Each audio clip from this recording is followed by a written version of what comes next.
Начиная со следующего понедельника, 9 июля, Центральная избирательная комиссия автономии начнет регистрацию кандидатов в депутаты Народного собрания Гагаузии. Для этого ЦИКом были проведены все необходимые меры.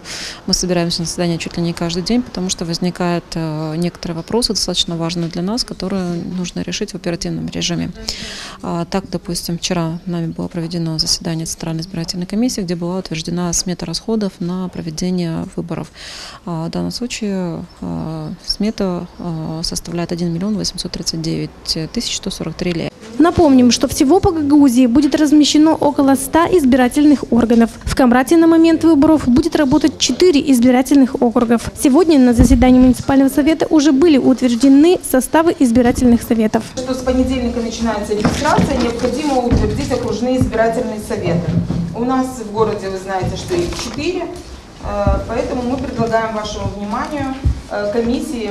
Комиссии должны быть в составе 7 человек. Мы предлагаем вам комиссии, которые будут работать, окружные избирательные советы, которые будут работать в муниципе Камрат.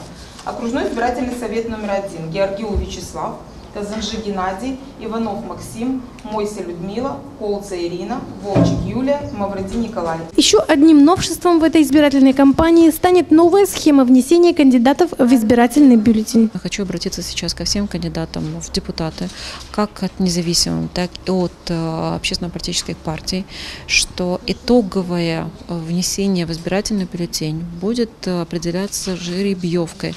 Эту жеребьевку в целях создания действительно равенства, о чем мы пытались говорить все начало этой кампании. Мы договорились, что будем проводить жеребьевку после истечения всего срока регистрации. В соответствии с уложением АТО Гагаузии, документы на регистрацию кандидатов принимаются в 30-дневный срок за месяц до даты выборов. В данном случае до 9 августа.